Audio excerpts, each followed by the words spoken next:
Welcome back, friends, listeners, and random people who just stumbled upon us on the internet doom scrolling. You have stumbled upon what we like to call the greatest podcast to ever exist, Changing the Narrative. You're joining us for episode 17. My name is Elizabeth. I'm one of your co-hosts, and I'm here with my better half co-host. Oh, so sweet. She doesn't really mean that, by the way. I am Murray. G'day from the land down under via Spokane, Washington. Uh, in fact, I was in. I noticed that just listening back to our podcast over the last couple of weeks, I'm the one who always steers the conversation in different directions. So I Mhm. apologize for that. But No, that's a good thing. that's Hey, where the we fun balance each other parts out. come. Yeah, This is a absolutely. good thing. Yeah. This is a good thing. So today, I was getting an injection in my shoulder in preparation for them to put dye into it so that they could see if I've got a torn rotator cuff or not. And then I got stuck in an MRI machine, literally. So I've had quite the day, people. But Aw. I oh yeah, my point was, I really forgot my point. That would have been bad. The doctor who injected my shoulder, he's like, "So where in Australia were you from?" I'm like, "Sydney."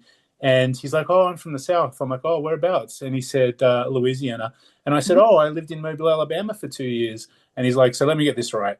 You're an Aussie who lived in Mobile, Alabama, and now is in Spokane, Washington. That's quite the bingo card." Yeah. And I said, "Well, what makes you come here?" And he's like, "Well, I've got an English wife who loves the winters." And so we decided to relocate here. So, like it's a different world out there for everybody in their For real. individual journey. And actually, that is a great lead in individual journeys, Lizzie, Mhm. to our topic today, Absolutely. which is how do you use your site uh, in orientation and mobility and in Mhm. everyday life, connecting to how do you socialize and how's your socialization skills. So we're going to Absolutely. unroll everything today and strip it back and talk about two very different ways that Lizzie and I think Mhm. about this, but it'll be up to you guys to tell us about what you do and how you cope with these different methods. And it's interesting because I've definitely had both sides of the coin. So I kind of come at it from two different things. So I'll talk about that journey as well. But Lizzie, you have gone to NFB training centers, Correct. and Mhm. you have been trained under blindfold, I would assume, for Mhm. your Yep. orientation mobility skills. Yep. So we'll ask you about that in a minute. And my journey has been as a goalball player under blindfold for 15 years playing for Australia, and Mhm. then as a coach. And those two dynamics are very different things because Mhm. obviously, as a player under blindfold, you have to be ultra aware of your court and your Yep. environment and really focus on your visualization and your breathing and all the things that make you concentrate effectively for goal ball. And then as a coach, you have to really look at technique and study how they're moving and the flow of the game. And it's very visual in many instances. But if you've played for a long time, it's kind of that second nature. So I've kind of been on both sides of the coin, but my opinion on how people use their site is very unique. So let's start with you. Let's Mhm. talk about how you started to learn orientation mobility, Mhm. maybe any major decrease in sight that you had as you were growing up, and how that impacted your decisions around orientation mobility, and then social networking. Yeah, I can definitely start. I will also offer, as we do on every episode of the podcast, right? These are our experiences, these are our journeys. This is the way that we have learned to do it. That doesn't mean our way is the right way for you or the best way for you. That's not us saying, do it our way or get out, right? Everyone's process is unique. And I think it's really important to embrace that unique individuality. I am always going to be the person that strives for more independence for everyone. But what that independence looks like is very dependent on, the individual. So please know that this is not us saying, my way or the highway.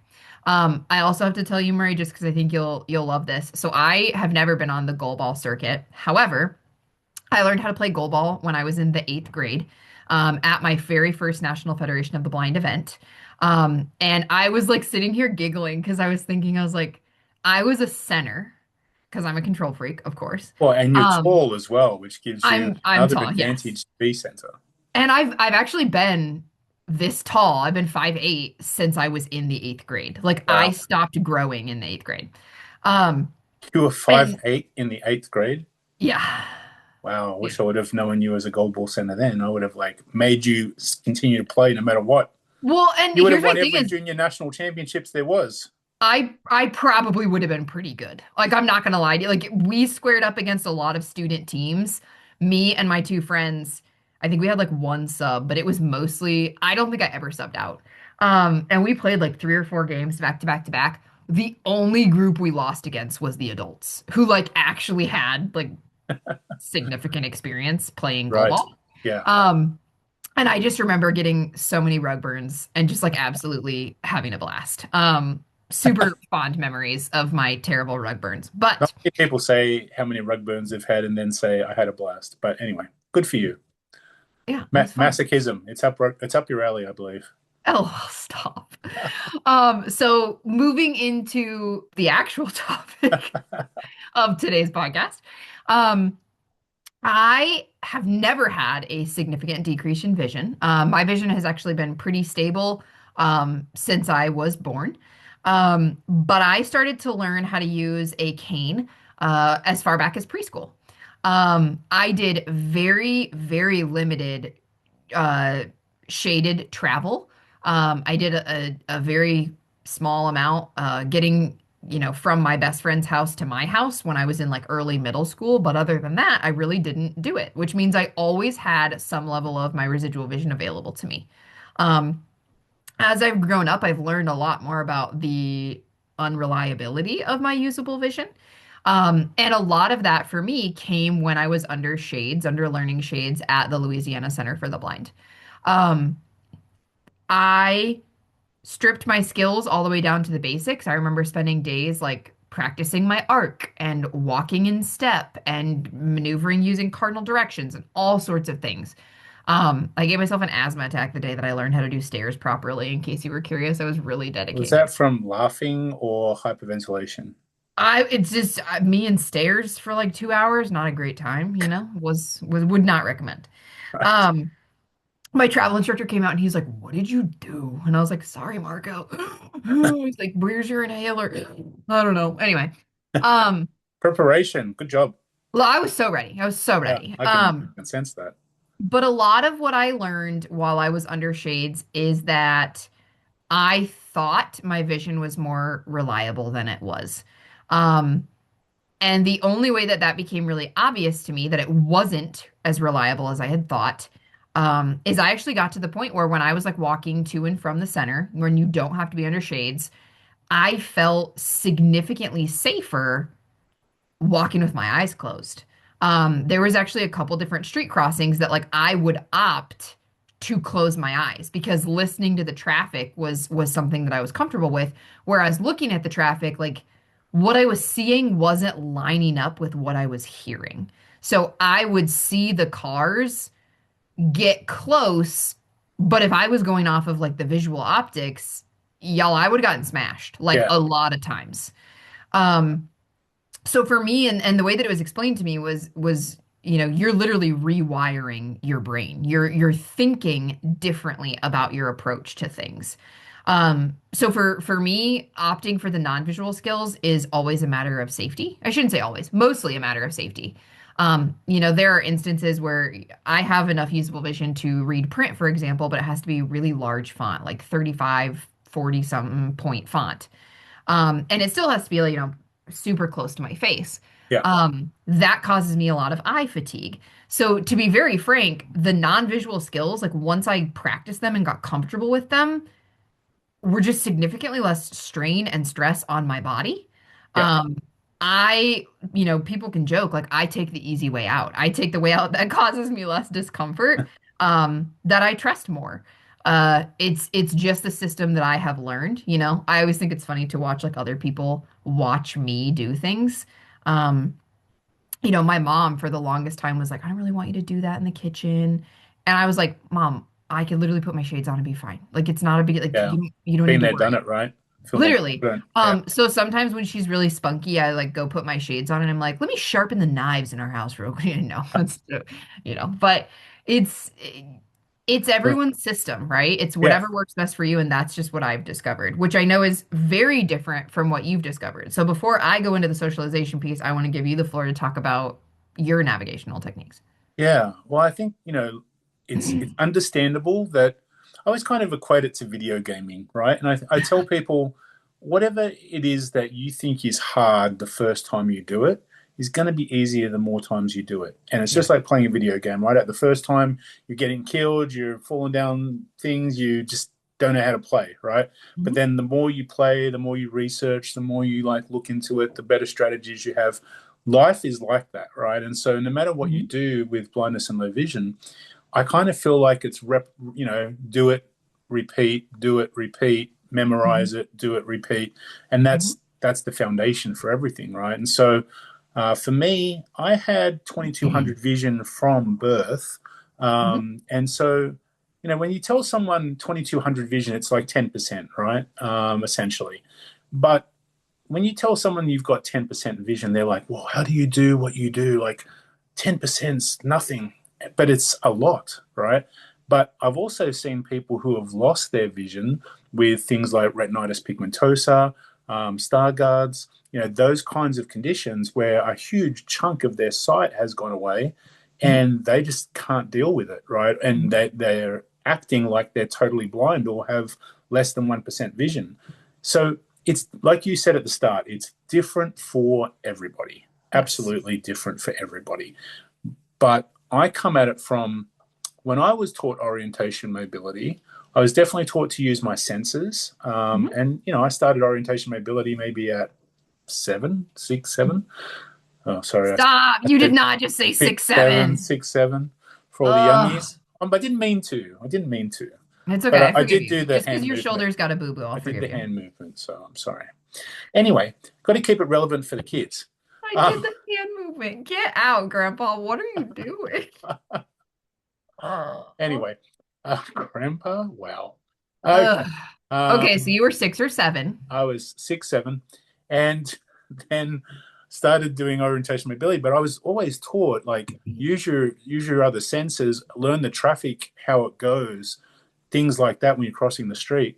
But make sure you're using your vision, like not just use your cane in a word that's probably very inappropriate blindly, but actually use your cane intelligently so you can feel if there's any, gutters or bumps Hmm. or potholes or whatever you're doing, right? Yep. But also understand your own surroundings and be looking at your surroundings to Yep. match what you're doing with your cane. And now, I have to say, I've been around a few orientation mobility instructors recently through programs and Hmm. watched some of their work, and they cane train. They don't necessarily teach orientation and mobility. They Hmm. cane train, which is very different from actual orientation and mobility, I think. What's Um, the difference? What does that mean to me? so, like when they're teaching you how to swipe your cane side to side, I see a Hmm. lot of inconsistencies with tapping versus sliding. Some of that Hmm. depends on the tip that you're using as well. It Um, also depends on the program that the travel instructor has been educated under, like which right. model. And so, Yeah, like as an example, in the United States, there's 13 different guide dog programs, I believe, right? So, there's the same flaw. thing, like you get taught different ways Yep. per where you are in the country and who you're affiliated to.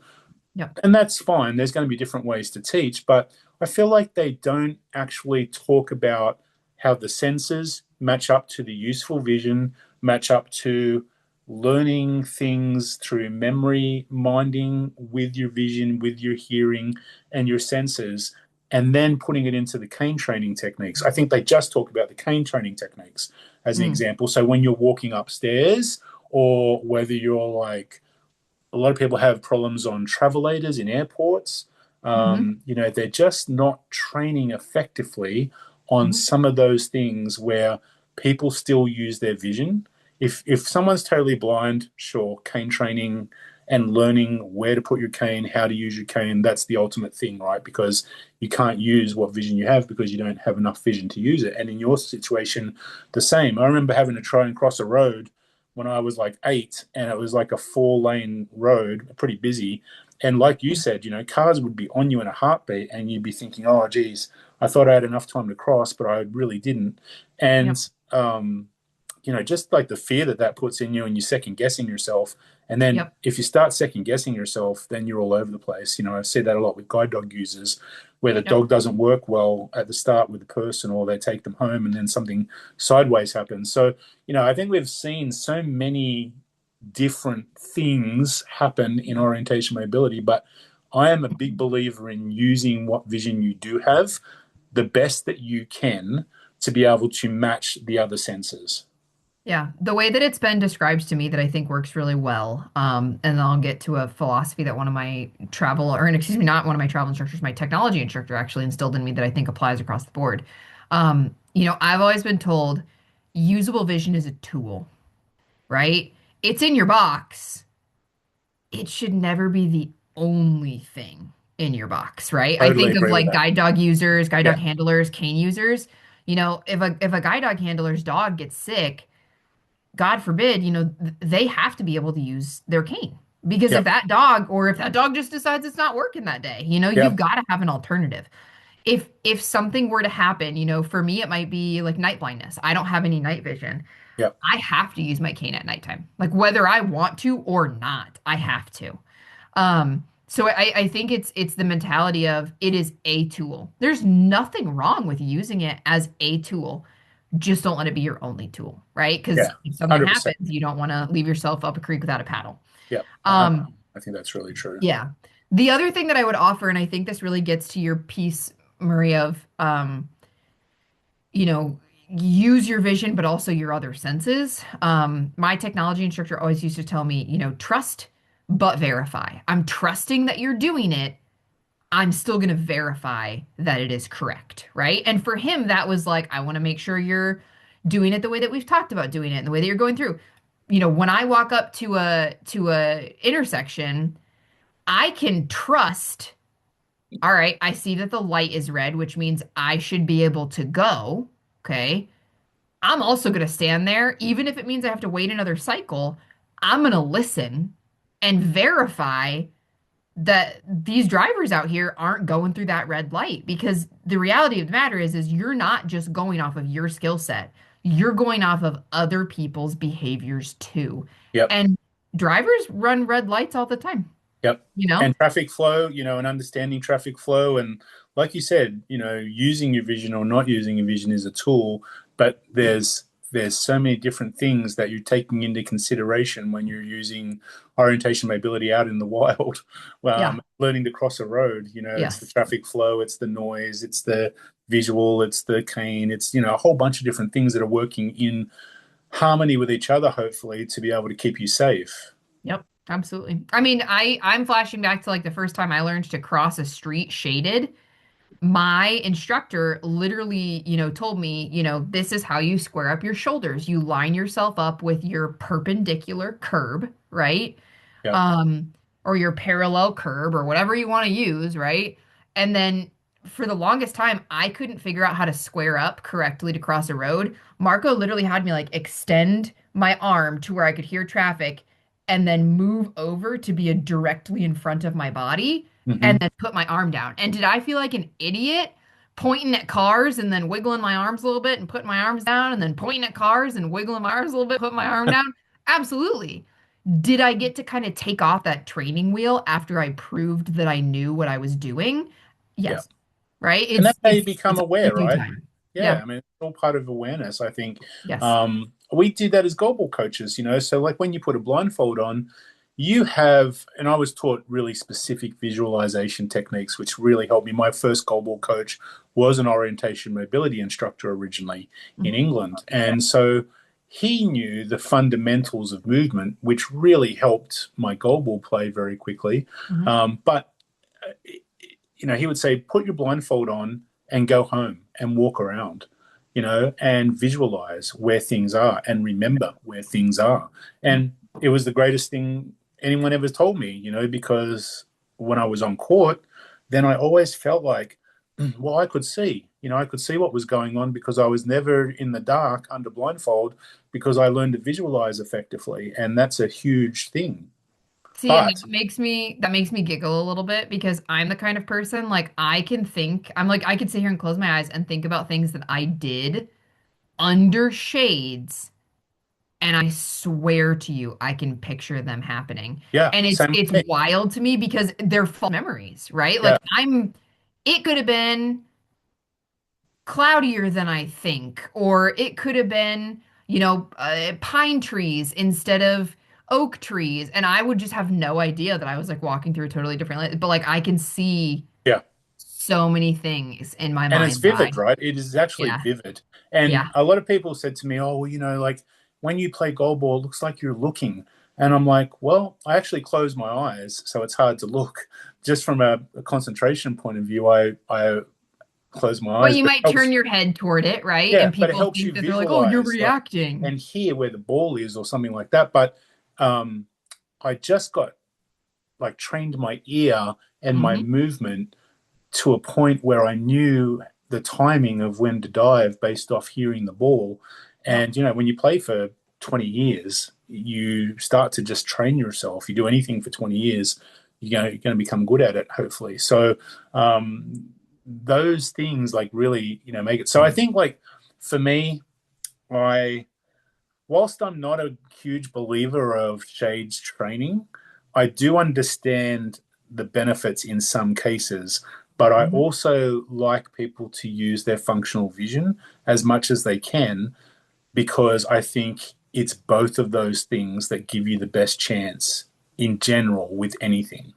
Yeah. See, and I'm shade training all the way. Use your vision, train your vision up, however you need to, but for me, it's you better be darn tootin' ready to go out and do what you need to do under shades because there are going to be instances when your vision's not going to be reliable. And I want to feel confident in my skill set navigating those situations. So it just shows you Yeah. two perfectly functional adults, Yeah. that do it totally differently, you know? And I think, your point is valid because when I lost my vision through my teenage and early 20s through cataracts, and as the cataracts grew over, the shadows and the shapes really went away. And I was still trying to be very visually Mhm. connected to that. And I Yep. remember like walking down the footpath one day and there was an overhang tree and it cast a shadow and I thought it was a person. Yep. And it made me really think of what you just said. Like, okay, I can't do that anymore. That's not a tool that I have anymore to be able to get around. I have to Yep. go back to the blindfold way and really use my other senses more than Mhm. my visual sense of what I've always used, even with just 2200 vision to be able to get around and do things. So I do acknowledge that, yeah, you've got definitely a good point, but I do also think that people should know how to use their vision functionally as well if they have enough vision to do so. Yeah. I mean, if they want to, everyone's got their own methods, you know? Yeah, yeah, I do think it kind of segues us actually pretty perfectly, right? Your story of people used to say, you look like you're looking in goalball. Um, Whether you are using residual vision or non-visual techniques, let's talk about the ways that these things influence socialization, right? Because I'm thinking when you're having a conversation with somebody, we need to be able to pass with eye contact, right? yeah, Even if you're under shades, even if you're a totally blind person, like my method is I look at somebody's forehead. I can't lock on to eyes. Frankly, trying to lock on to eyes is a little bit harder for me. But if you look yeah, at somebody's forehead, they're not going to know. And I right. actually distinctly remember this is a crazy one. I did one of my degrees was theater, and I took a couple of acting classes before I learned that I hate acting. And one of them was classical acting, which means I was doing like Shakespeare and Tartuffe, Moliere, all the early stuff, oldies but the goodies. Um, and I was doing a scene from Richard III with a really, really good friend of mine from the drama department. And I remember our technical director, sitting in the front row of the audience watching us do this scene. And at the end of our scene, we broke, and he went, you have impeccable eye contact. Like you make such good eye contact. And I literally laughed at his face. I was like, what are you talking about? And he goes, no, I'm serious. I thought you were like staring into Ben's soul that entire time. And I was like, well, that would require Ben to have a soul. But, it just goes to show, there are ways. So I Yeah, picture you like staring down this goal ball, right? right. In a social situation Yeah, that's what you do. Like when you're yeah, in a place with live music, a lot of people are watching the band. A yeah, lot of people are turning their visual attention to something. And if you aren't doing that, that looks, I'm using air quotes here, folks, yeah. weird, Yeah. right? How do you like what are your tactics, Murray? What do you do? What do you use? What have you discovered? Well, I just think we like you said, we talk ourselves into seeing things or remembering things, and half the time we don't know if we've seen it or thought it, and then the lines get blurred. And so, for me, I teach job readiness, right? Ameribility Mhm. teaches job readiness. We have classes and workshops, and interviewing is big for me. I've always been an audible learner, Mhm. and would rather listen to things. But when you're in the setting of connecting with people, you have to be able to be real with people, right? People have to know that Yep. you are genuine and that you have genuine thoughts and feelings about things to connect with Yes. people. The voice is one thing that I've trained myself on, to be able to use tone and inflection, as Mhm. I'm sure you have with your acting. Um, Yeah. and that makes a big deal, right? Because people can feel the emotion that you have when you're. I've been told often when I'm in meetings, wow, you're really passionate about that. And I'm like, yeah, I am. And I've learned to speak like that. Mhm. And I was just doing a workshop in Las Vegas, and I was telling my customer service intern, I said, inflection is everything. I said, you can read a script and you can know that script off heart. But if you don't have emotion and inflection and tone into what Yep. you're saying to somebody, there's no connection that you're going to be able to make just reading a script and knowing it back to front. Yep. So I use voice inflection a lot. I do look at people, even if I can't see their eyes, like you said. I'm trying to Mhm. just look in their facial area to be able to know, tell them that I'm interested in what they're saying. I also Yes. talk with my hands a lot, and I use expressive hand movements a lot of time when I talk. And so Yeah. I'm animated. I'm using that body language. And when I was young, I was really fascinated with body language. And there was a author called Alan Pease, sorry, that used to have like the biggest book around body language when I was younger. And I read that book, and there's kind of four types of body language at that time that were really recognized. And I got to learn that.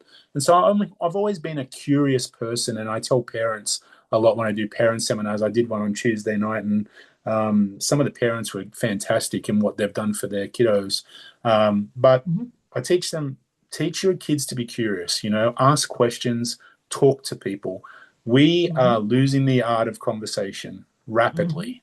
And so that makes it so much harder for people with blindness and low vision to be able to feel connected or passionate or curious about things when they're in their bubble, and they're not out talking to people in the world, hearing other perspectives. They've got YouTube, they've got AI, ChatGPT, right? Whatever they're doing, it's very isolating, and they only get one point of view.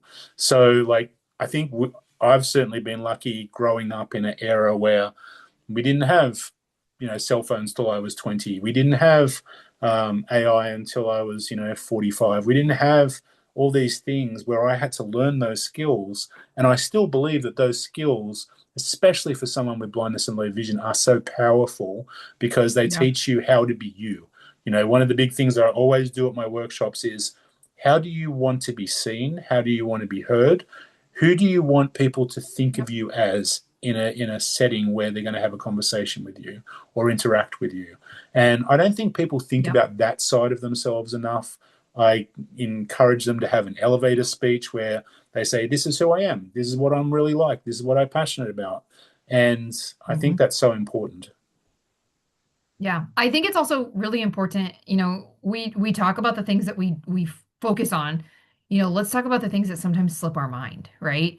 Um, my thing is I never want to look, I know this is going to come as a shock to you. I never want to look like an idiot in public, right? Unless I'm trying to. If I'm trying to be goofy, then all bets are off. Okay. I'm thinking of instances where somebody tries to shake my hand, Yeah. right? And I can't see them extending a hand. I've learned that if I'm in a setting where I want to shake hands with people, because let's be honest, post COVID-19 pandemic, not everyone does that, and that's perfectly okay. Yeah. Um, I stick out my hand first. Yeah. To some people, that's like, wow, she's really forward. Like, hey, you're in a job interview. Maybe you should let them do that. I would rather them take me as forward Yeah. than, oh my gosh, how's this girl going to even do this job? She can't even Right. see that my hand's in front of her face, you know? And even more Um, important to that point, though, Lizzie, is that mhm, if you have blindness and low vision, and it is a visual blindness and low vision component of you, you mhm. should go out of your way to show that you're confident and that you're capable. And I'm a Yes. real believer in that. Body language is a huge thing. Things like shaking hands, semi eye contact, leaning Mhm. into conversations. Yep. Um, you know, Knowing what personal space is. Can we yes. throw that one out there, please? For the love of all that's holy. Well, I told you we're not getting to your dating scene yet. Okay, just We're not at my dating scene. I'm just saying, like, there's nothing that makes me more uncomfortable in life than people, right? And I'll be very honest, like, I see this more in the blind low vision community than anywhere else. People who think it's socially acceptable to get like 4 inches away from my face mid conversation, and I'm like, bro, I don't want to know what you had for lunch. Like, take several steps away from me. And I will like maneuver, to the other side of a table. And people, they're trying to show me that they're engaged. They're trying right. to be personable. And I'm like, dude, you gotta quit. Like, Yeah, stay where you are. there's there's some middle ground to everything for There sure. is. Yeah, Oh, there so find is. the middle ground. That's important. Please. Like, but I mean, like, I get it. It's hard, right? I think of instances when I was touring law schools a couple years ago. They have you do like a visit day and they're like, hey, we're gonna have a reception and there's food. And my brain immediately goes to, oh my word, it's gonna be a buffet. How do I know what's on the buffet? Right. Sometimes it's the strategic long game of, am I going to navigate that space or am I gonna eat before I go? Yeah. Right? Sometimes it's that level of social awareness, or I'm gonna go with somebody who can help me navigate the table in a way that doesn't make me look super dependent, Yeah. right? Sure. You know, I think we've all had yeah, sandwiches that we thought were going to be delicious and were disgusting because we didn't see a couple of ingredients in them. yes. And honestly, I think it really comes down to, and this is going to sound really oversimplified. I'm sorry, but that's life. Know yourself. Know Yeah. what you're comfortable with, know what you're not comfortable with. If you're me and like you're at a buffet and you put something in your mouth that you're like, that's not cheese. I thought that was cheese. I can't be the adult and like choke it down. Like I'm gonna spit it out, and it's gonna look way worse if I spit Always take a something napkin out. with you, people. Always take For a real, napkin. for real, for real. Like if you get anything from this podcast, it's take a napkin. Yes. But that's real. Is just know what you can handle to the best of your ability, and if and when, because let's be real, it's going to happen. When you are put into a situation that you're like, oof, I could have done better there, do better the next time. Yeah. Figure out, think through it. Call us. We'll help you think through it, whatever that looks like for you. We're a team. Yeah.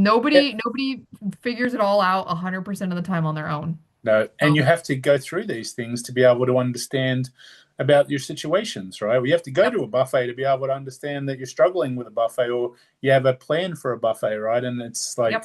and everything's going to be different. Sometimes there'll be like nice big black backgrounds with clear white writing in large things over the things, and then other times you'll get those lovely silver ones with the gray writing engraved in them. Or you'll have Yeah, somebody serving the food for you. yeah, You never know what you're going to get hit with. I think back to the cruise that I went on in September, September, October.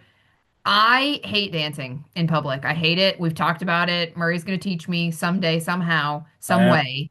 Yeah. We're I going to hate it. go It makes boot me scooting in feel, Austin, Texas. It's going to there you happen. go. Bring It your makes me cowgirl feel boots. so self-conscious though. And my best friend is like, I got to get a couple drinks in you because when you get a couple of drinks in you start to dance. And I'm like, all Right. right, let's go. Right? Like that for me was it. I was like, I'm ready. Commit to the bit. Um, because then I just don't care, right? It's like some people out there look just as goofy as I do, and that's Yeah, okay. everybody's in the same boat, like uh Literally on a cruise, you Kenny are. hates to dance as well, and I'm like, just get out there. I'm like, just move. Like, it's Yeah. not that hard. We put so much pressure on ourselves to be perfect, and I need to be, whoever, like Dancing with the Stars type thing. You Yeah. don't. You don't. You just need to go out and have fun and do what you do, right? Like, Yeah. we care too much as a society about, oh, people are looking at me, blah blah blah. I got Yeah. to the point where I'm just like comfortable now, and if I want to go out and dance, which I love to dance actually, then I'll There you just go. go dance. Good. And if I need to learn boot scooting or if I need to learn how to do line dancing, then I'll research it before I go there, right? And I Yeah. might not know every line dance, but then I'll just go out and follow if I can, or have someone with me who wants to dance and I follow them. Yeah. So there is ways around things for sure, and it's just figuring out your circumstances. And sometimes it's just putting yourself in situations where you have the opportunity to learn, right? Yep. I remember going to a youth group camp in high school, and we had like a carnival night where we ended up doing, it was like a, oh, what's the thing where you do-si-do? What's that called? Do. What's it called? No, there's like it's what is it Square called? dancing. Yes, it was like it was square dancing. Yeah. And I was so nervous. I was like, uh, I'm a 14-year-old awkward, like just finished my freshman year of high school kid. Like, don't make me do it might have been 15. Don't make me do this. And literally, I kid you not, Maria, I could not make this up. One of the like month-long like college staff members figured out. I have no idea how this man figured this out. I didn't have my cane with me. I didn't carry my cane at this point in time. He might have talked to my young life leader or something. Um, Figured out I couldn't see, came up to me and he goes, "Hey, I'm also legally blind. Can I help you learn how to do this?"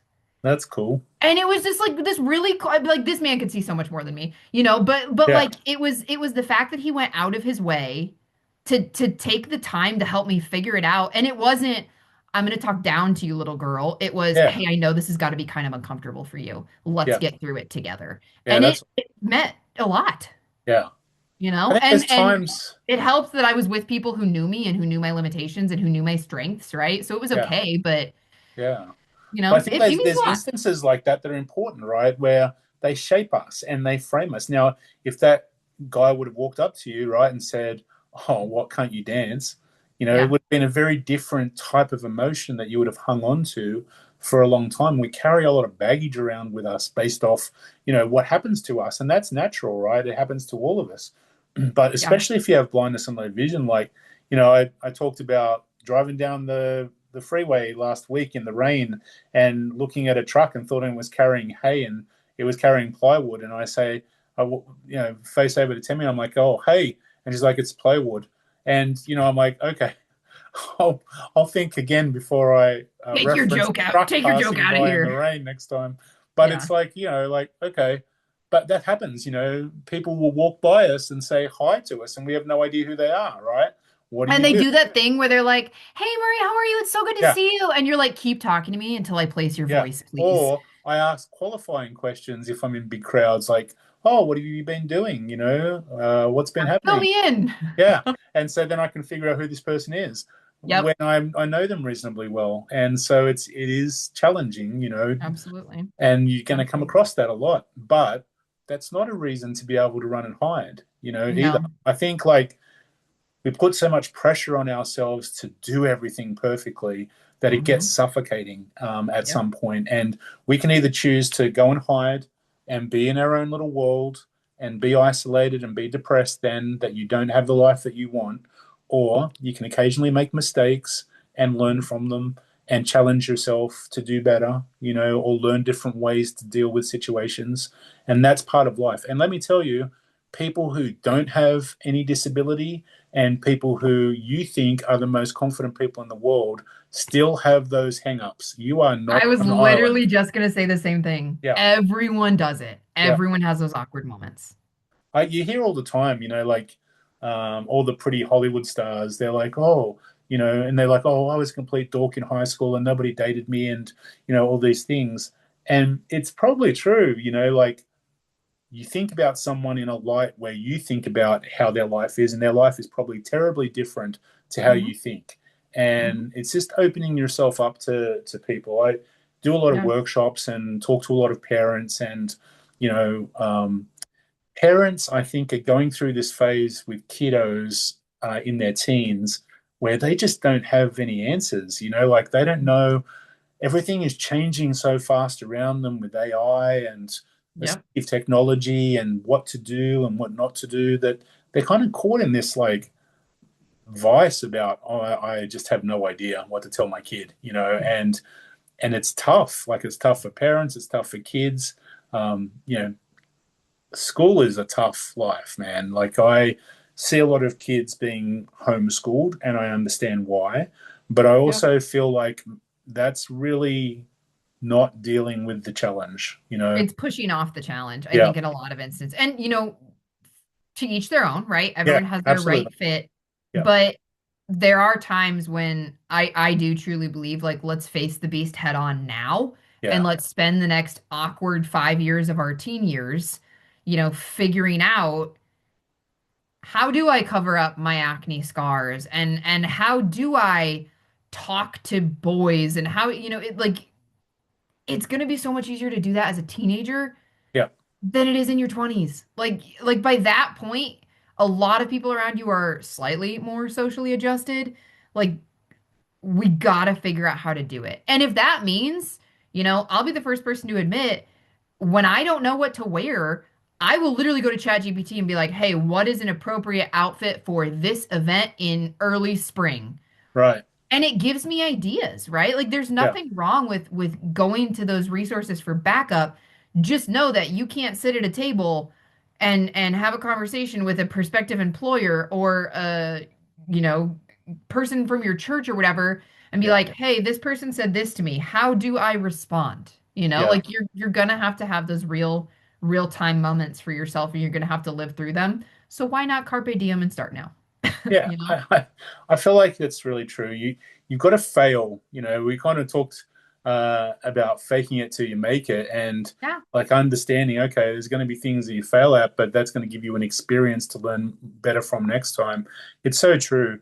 We can't be afraid to fail. We can't be afraid to do things in everyday life that's going to lead to mixed emotions and mixed results. I think you got to try as hard as you can. And I understand it's difficult for everybody, and we make it more difficult now through, the social anxiety that we put in ourselves to do everything and be perfect. So I Yeah. get all that for sure.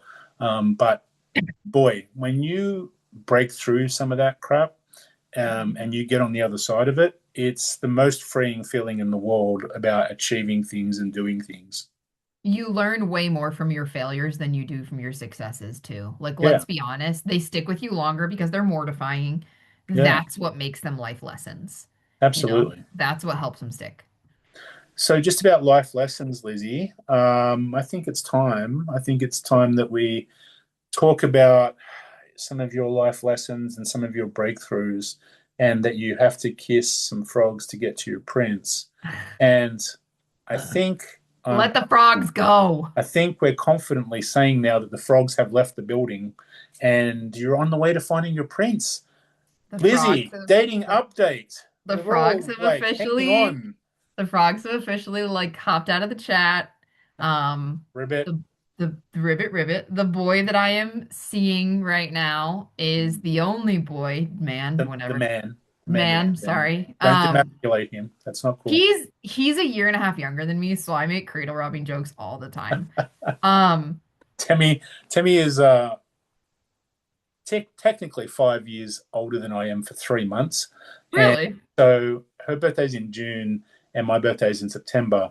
So Uh-huh. when her birthday comes around and she's 5 months old or 5 years older than me for like 3 months in the year, I maximize like strategic jokes. Like the other day, I'm like, she was talking about her being six. I'm like, do you know I was one when you were six?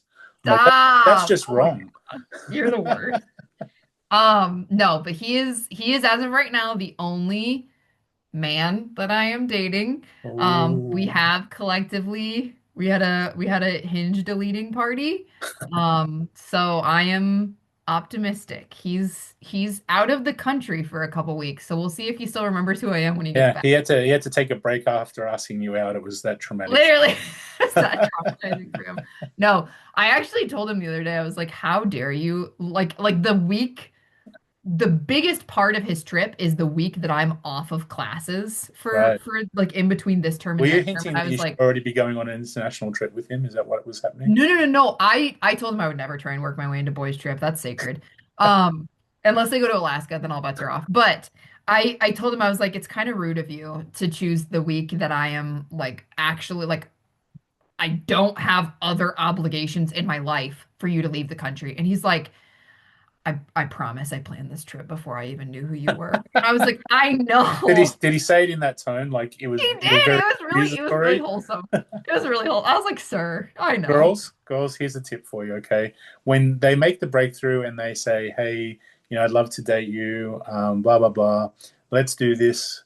And then you do something to make them feel bad about what they've done.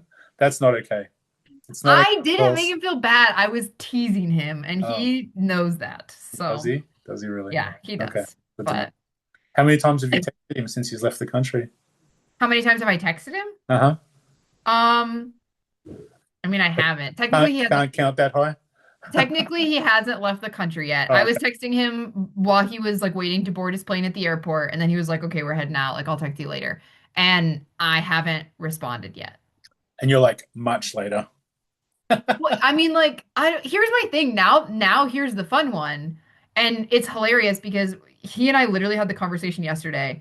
Um, I think that I like him more than he likes me, and he thinks that he likes me more than I like him. Oh, So I'm over here like, I don't, how often am I supposed to text you while you're on this? Like, I don't want to bug you during guy time. And I think he's over there like, dude, she's not texting me. Like, do I even matter? right. So funny because we're gonna have to find a balance. I just don't know what that balance is gonna look like yet. So, Malcolm in the middle. Nice yeah. tie. I would But say only to him, like 37 texts a day, I promise. yeah, I would say to him that 37 is too much. I don't Um, even think I text him 37 times a day when he's here. I would say, Temi was telling me something about, uh, oh, she was watching 90 Day Fiance. Oh And my then gosh. it was an American woman with a Australian man, Hmm. and he was like out with his mates at the pub or something. Maybe it Hmm. was a fishing trip, and she went to the fishing place and started screaming at him, and I'm like, yeah, it's probably not so good. Deal breaker. And then I said to Timmy, remember the time that I said I was going to be home and you tried to call me 12 times? And I'm like, it's a little bit like that. And so then Timmy's like, stop it. I was worried about you. I'm like, yeah, there's worried. And then there's 12 calls and voicemails and long voicemails. What do you think would have been the like socially appropriate number of calls? I mean, maybe three. I was literally thinking three as well. Yeah. Yeah, Yeah. there you go. Maybe That's like three and one of those could have resulted in a voicemail. right. Yeah. Maybe two dropouts, third voicemail, wait. Yeah. Yeah. Hey, maybe I mix up our times. Like, I hope you're okay. Yeah. Let me know when you get home safe or something, Yeah. damn it. Oh no. But that was a long time ago. And, I love her so much. we made it 24 years. So that's not There bad. you go. 24 years strong. Yeah. But I did say like and then she goes on to tell me that in this episode, then they were doing something else and he was quiet and she's like, am I in trouble? Did I do something wrong? And he's like, no, no, not at all. Okay, people, communications. Let's be honest Hmm. with each other. Yes, you did something Well, wrong. exact, and that's the thing, right? Is it's like not only that's such a dangerous question. Did I do something wrong? Because like you better be ready for the Right. answer. Yeah. And like shame on him. He should have said like, "Hey, this made me really uncomfortable," Yeah. or this was really, not appropriate or whatever. However he wants to say it. Yeah. And she needs to be in a place where she can be like, "Hey, I'm really sorry. That wasn't my intent. Right. How can we improve it for next?" Like you have to be in a mindset to ask and answer that question. That's Yeah. just a And I gold think play. that's true. Like she obviously was like worried that he was prioritizing other things over her, and she kind of felt probably pretty bad about that. And Tammy probably felt lonely and like I wasn't around for her. That's why she called 12 times. So there's always a reason why these things happen, but it's how you deal with that reason and Yeah. think about the other See, person. So I think and you I should think it's send. hilarious, like when you get in your head, and then we're gonna move on because we've digressed so far Yeah, from using your vision versus not using your vision and right. social awareness. Yeah. I think it's so funny. Um, oh my gosh, where did my thought just go? What did I think was so funny, Murray? I Oh don't know. What no. did you think was so funny? I'm getting old. Yeah. I don't know. I think Well, what you should do is you should send Mr. Wonderful a text, and you should say, "Hey, we were doing the podcast today, and we were talking about who should text first and what that number is, that magic number." And then I want you to report back to me what he thinks the magic number is, and then we can discuss it. I mean, maybe. He's a mechanical engineer, so he'll probably be like 3.14 and he'll give me like Okay. all the digits of pi, and then I'll have to flame him for being a nerd. So, can I tell the story about the credit report? Can I? I really want to. Can I please?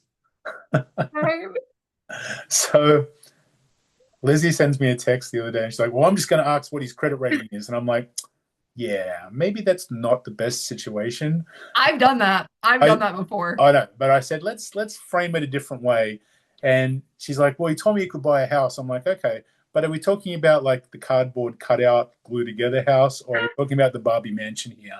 And I said, I think you should frame it like that. But you refused to do that, which I was most disappointed in you for. I didn't. He doesn't. He literally told me he's like ballpark figure. It's this, and I was like, okay, Okay. okay, I'm okay with And that. as we talked about last week, if you can't pass a background check and you there was like a whole range of things that were qualification questions. So at least we're glad we've gotten past that interrogation phase of Excuse the you. relationship. My two things that had nothing to do with a background check, Mhm. sir. Mhm. I don't have the credentials to perform those. If I did, it would Yeah. absolutely be on there. Yeah. Okay, my Do you credentials want me to go to the are table? Because you if definitely I'm stand going out a out crowd. with somebody, right? Modern Yeah. America, we're Yeah. conscientious of these things. Women Right. protect women. Yeah. Um, I like to have somebody from my life meet whoever I'm going out with, and I will literally say in front of this man, to whoever it is, can you identify him in a lineup if my body goes missing? It was really funny when There's better analogies. I'm when just this guy I'm seeing now when he heard that the person that like eyed him was like you should have seen his face like he had no idea how to respond to you and I was like he's gonna have to get used to it. I say the most unhinged things true. That's why you're all the unhinged. time, Because you right? say It's the just what I unhinged do. things. And Yeah. but here's the thing is, I immediately followed up with, I'm carrying my cane in my right hand, but I'm a physically affectionate person. I was like, okay, bro, are we like hand holders? Are we elbow linkers? What's the vibe? And he's like, you pick. And I was like, perfect. And to him, he's like, nah, you just went for it. Like that worked for me because you told me what you wanted in that moment. That was fine. Yeah. So, you know, don't be afraid to be you, right? If that person's Right. the right fit for you, they will submit themselves to a background check or tell you what their credit score is or whatever. Just like don't give them your social security number. PSA. Okay. Wow. Resource time. What do you got, friend? I think I need some. You better go first because I'm just unpacking some of this stuff. Okay, you're unpacking. Yeah. So my resource, my suggestion for the week is find a role model, a confidant, and ask them about a time that they had to maneuver a social situation that they felt was a failure and how they recovered from it. Like we can learn from other people's failures as well as our own. Go ask. Go ask and find out, share one of your own so they feel comfortable, but go go build that bridge. Go see what you can find out. Okay. My resource is, and I've talked about TikTok and Blind Talk a lot, but I believe it's a great community. Go on hashtag Blind Talk and tell your story about something that you've been feeling anxious about Mhm. and unpack it and get other people to weigh in on it and engage with people on it, because it will free you up a little bit in life. When There you're you go. carrying stuff around and you feel like you can't talk about it, it's Hmm. a heavy weight to carry. So go and unpack something this week, and let us know like what your feedback was and if Yeah. it helped or if you learned something, like Lizzie said. Yeah. Unburden yourself. Unburden yourself. Absolutely. All right, sir. Outro us so we can look forward to episode 18. Okay. Again, we want to hear from you. We want to hear Mhm. more of your comments, more of your feedback. This podcast will be put up hopefully tomorrow, uh, Okay. definitely by the weekend, by our astute Theo, pod director. Love you, And Theo. Theo, yay. I've given Theo a lot of work lately. He's like, "Oh, you've got so much more work, Murray." I'm like, "Yes, Poor do it, Theo. do He it needs a quickly." vacation. Yeah, he's just had a vacation with me for a week over spring break. Aw, fun. Yeah, yeah. But basically, yes, this podcast will be up. It'll be up on YouTube, so our YouTube channel, so Ameribility at YouTube, and then it will be up on Apple iTunes and Spotify. Mhm. Or you can go to the ameribility.com website, so www.ameribility.com, and you can listen to it there. Give us some feedback. Tell us what you like. Tell us if there's topics that we should be covering. We're 18 episodes in now, and so we want to have more 17. guests. Sorry, 17. 17. Yeah, we're about to be 18. Yeah, 17 episodes in. So, we definitely want to engage more of our community, talk about things that are really relevant to you guys and goals. And yeah, feedback. Lots and lots of feedback. We love it. absolutely. Thank you Yeah. all for joining us for another, 45 minutes of me mostly being nice to Murray. Yes, I think we've been very cordial to each other mostly this week. I know. It's People because won't you're like that. shoulder. People It's like because you're the shoulder. the, the Yeah. nervous tension between us, I think. Yeah. Don't get used to it. Bye. Later. Oh, what did I say? I'd say from an Good Australian point of view. night. Oh, that's right. Yeah. Everybody, good night.